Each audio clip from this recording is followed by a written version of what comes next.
Nós passamos as últimas décadas acreditando que éramos os deuses da criação. Criamos inteligências artificiais que escrevem textos, carros que se dirigem sozinhos.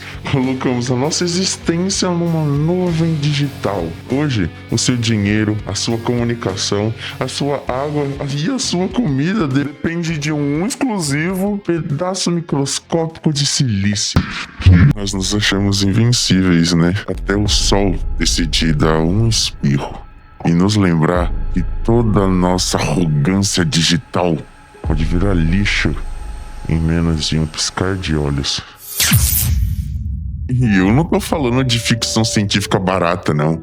Isso é física pura e atinge pelo nome de Lei da Indução de Faraday, ou Indução de Faraday só. Quando o Sol ejeta bilhões de toneladas de plasma magnético no espaço, isso atinge a Terra, e o nosso campo de defesa é literalmente esmagado.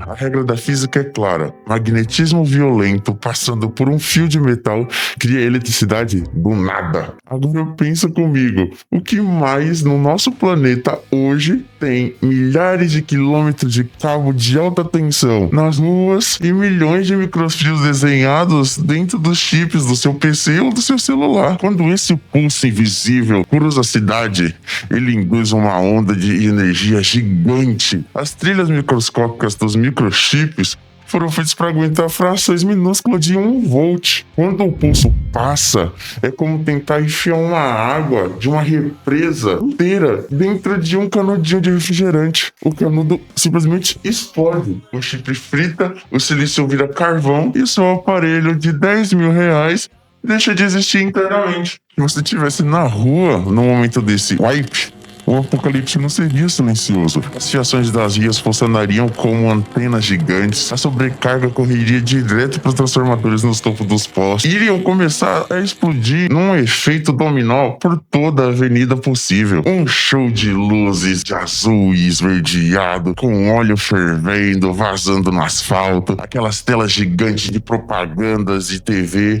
as vitrines. Daria tudo um glitch colorido e derreteriam por dentro. E o trânsito? Qualquer carro fabricado nas últimas décadas depende do eco, que é o chip que controla a injeção de combustível. Quando o chip queima, o motor desliga na hora. Em segundos, as principais avenidas virariam um estacionamento estático, tomado por uma névoa fina e tóxica de fumaça branca caindo debaixo de cada capô moderno. É aqui que a engrenagem do mundo moderno começa a rir da nossa cara. Nas primeiras 24 horas, o desespero bate, as pessoas percebem que os carros não ligam, que a água parou de subir nos prédios, porque as bombas elétricas da Sabesp morreram. Quem mora na cobertura de luxo de R$10 milhões descobre que o apartamento virou uma estufa quente, de onde você precisa descer 25 andares para poder pegar água, com um balde na mão. E isso que você ainda vai ter que pegar água direto da piscina, pois qualquer outro lugar não vai funcionar. Aí o cara pensa: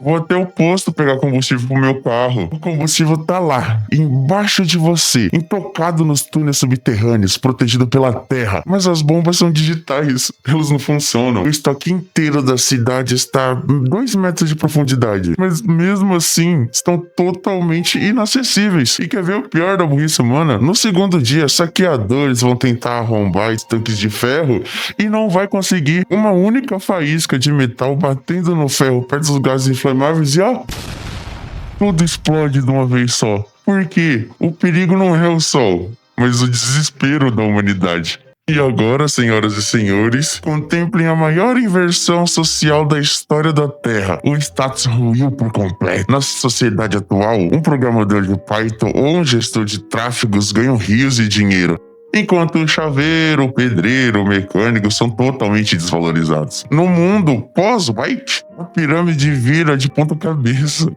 Imagina a cena: o coach de dancinha tentando trocar um MacBook Pro queimado por 2 espigas de milho.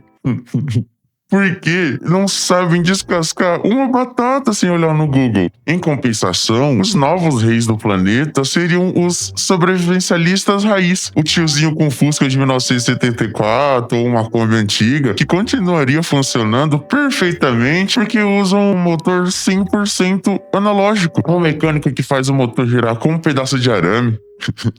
O pedreiro que constrói um fogão sem uma planta. O tiozinho que vive pegando água direto com corda e balde lá no poço, pra ele não vai mudar nada. Para esse agricultor, o apocalipse só significa que ele não vai mais ver a novela dele no máximo. De resto, ele continua jantando tranquilo à luz da sua lamparina querosene, enquanto a Faria Lima colapsa.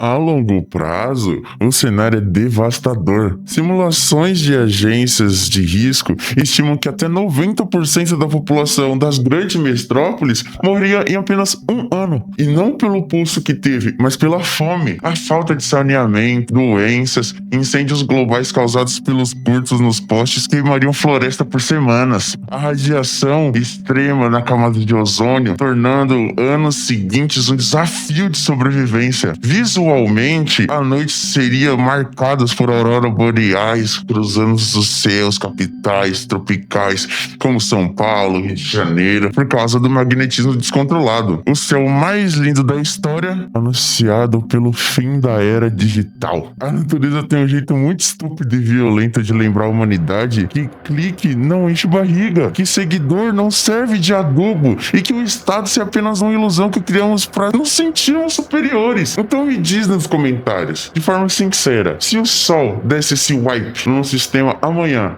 você saberia o que fazer? Ou seria o primeiro a virar um lixo abraçado ao seu celular? Deixa sua opinião, se inscreve. Sabe o que eu faria nesse caso? Falaria pra você agora que você tem que mudar a sua vida. Sabe por quê? Porque você tá levando em consideração o que as pessoas falam pra você, o que as pessoas tomam de decisão por você. Se o mundo acabasse amanhã, você se sentiria confortável como você tá vivendo hoje? Você saberia fazer todas essas coisas? Você fica o dia inteiro na internet ou pode ficar o dia inteiro no trabalho, mas você vive a parte da vida que é designada pra você fora dessa curva, fora desse caos todo de trabalho, estudo, escola, família. Já parou pra pensar nisso? Acorda.